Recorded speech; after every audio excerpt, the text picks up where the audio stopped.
Hi, I'm Alex Peterson, and I would like to talk to you about Judo. Judo is a martial art deriving from Jiu-Jitsu, and Jiu-Jitsu has its origins in Japan. Really, its origins come about in late to mid 1600 feudalistic Japan. Warriors of that time, or samurai as you would like to call them, as we can think of them, started to learn martial arts as a way to train for combat without the implementation or use of weapons, just body versus body. And as this expanded, or the evolution of warfare came about, armor and types of armor evolved to heavier pieces of equipment, and that's what I'm trying to drive at, is that as a samurai warrior may have been between 130 to 180 pounds, 180 pounds being a very large samurai warrior, you have 60 to 80 pounds of armor that you also put onto that warrior, and he becomes possibly 260 pounds. And being a 160 pound person, how do you move another person that is 260 pounds? This is the idea behind it. It is an efficiency of moving a person, flowing with the person, finding the right amount of leverage and positioning. A man by the name of Gigorio Kano, who was born in 1900s, he studied at the University of Tokyo in Japan.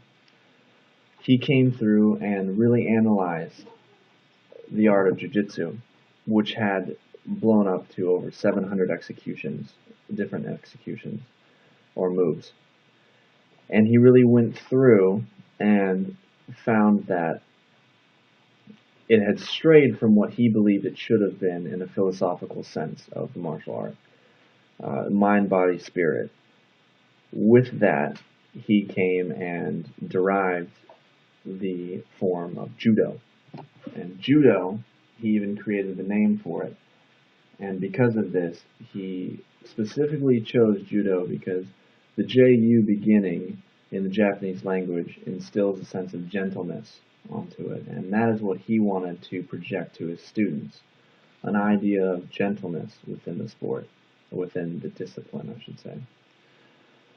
As it evolved, he took it around and went to America. He actually taught classes on it at USC and instructed President Theodore Roosevelt in the art of Judo. From there, many federations, 4 different federations actually evolved in America alone, whereas now it is a worldwide known martial art, and there are many federations within every country. So if we're going to narrow it down, we'll go off of the Olympic standard and rule book for Judo. Within this, points are awarded in 4 separate ways. Everything having to do with a throw, or a partial completion of a throw. A complete throw where you effectively put your opponent on his back. This is called an ippon. An ippon is a full point. It's a winning score. This is a complete throw. Below that, you can be awarded a waza-ari. A waza-ari is half of a point if an ippon is a full point. Waza-ari is for a partial completion of a throw, and 2 waza-aris do accumulate 1 ippon, or 1 point. However, it doesn't score as an ippon. What it scores as is a waza-ari, a wasa-ippon. And this is winning as well. It's a winning score to be awarded 2 waza-aris.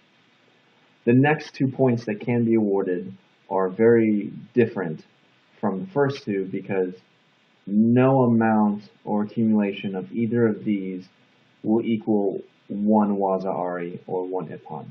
You cannot win solely off of these next 2, and they are the yuko and the koka. And a yuko is higher than a koka. But these are very minor, holds, and if you can hold an opponent for a certain amount of time and different things like that. Upon this, penalties can be awarded to opponents. These are called Shidos in the Olympic sense, and everywhere in the world except Japan. In Japan, there are 4 classes, as there are 4 Shidos that can be awarded. The first is a Shido. The second is a Chui, or Chuai. The third is a Kikoku. And the fourth is a Hansoku Make. And upon these, the first Shido, as is a Shido, is okay. The first 3 Shidos that can be awarded deal points against you, not against you, but to your opponent. You give points to them. The 4th Shido is an automatic disqualification or defeat. And that is the only way that you can bow out, barring injury to your opponent or receiving an injury that you cannot continue with the match. Matches themselves only vary between men and women. Women compete for 20 minutes, whereas men will compete for 25 minutes. Along with that, the mat that is competed upon is a soft rubber mat, and it is 18 by 18 meters by Olympic specifications. And those are the basic rules. Everything else, there are a lot of other rules that can go into it with illegal holds, throws, a lot of sportsmanship rules. If you are to display something that is not in the art of judo or gentleness, if you are overly aggressive, you can be penalized for that. Gear required, very simple. You only need a gi. And a gi, in the sense, is what you would think of as a karate uniform. It is a jacket, pants, and a belt. And the jacket is open and secured by the belt. It is folded across the body and secured with the belt. A gi is very important. It's the only thing that you train in. You do not train in shoes, gloves, headgear, anything like that. That's all strictly prohibited. The gi is important because it's very sturdy. A lot of the holds have to do with grabbing a collar and an arm, or the other collar and the waist and the belt. A gi is very sturdy. It's a lot thicker than t-shirts or gym shorts, and that's why you can't compete or truly train in judo in regular street clothes or gym shorts and a t-shirt. Along with that, safety is very important within the sport, even though it is the art of throwing people. It's a sense of gentleness, like I said before, is instilled, and sparring is encouraged, and it's the only way to get better at judo. However, sparring matches are done at slower paces, never at full speed or full force, more importantly. Really, it's just the idea of getting down the form and moving your opponent and knowing what it feels like to have someone pushing as you're pulling and all these different things. Very important within the sport, but not aggressive in any way. Along with that, safety. If you have any injuries or anything like that, tape is allowed within competition. Ankle wraps, knee wraps, things along those nature for safety purposes are absolutely allowed. Like I said before, it was taught to Theodore Roosevelt. It's also actually known by Vladimir Putin. He's a black belt in judo and holds many demonstrations in Moscow.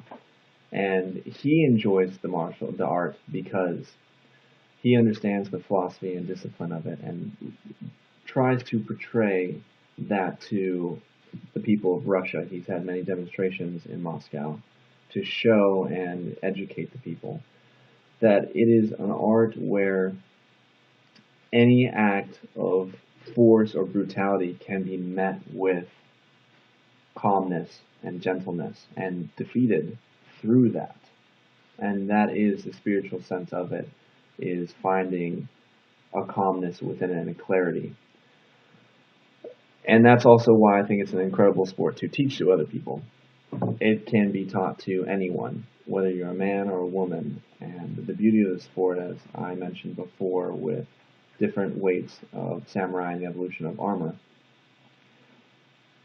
A small woman, I'll use this as an example, a small woman of 120 pounds would be able to throw a man of 200 and plus pounds. And that is the idea behind it, is that you take a person and either use their momentum or their balance against them. You throw them off balance or the change in momentum and utilize that.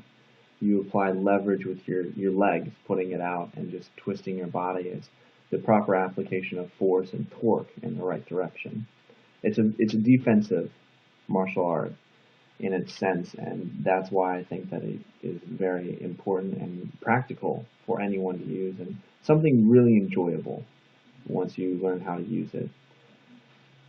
And that's everything I have to say about Judo. I hope you enjoy this presentation, and you have a wonderful Memorial Day weekend.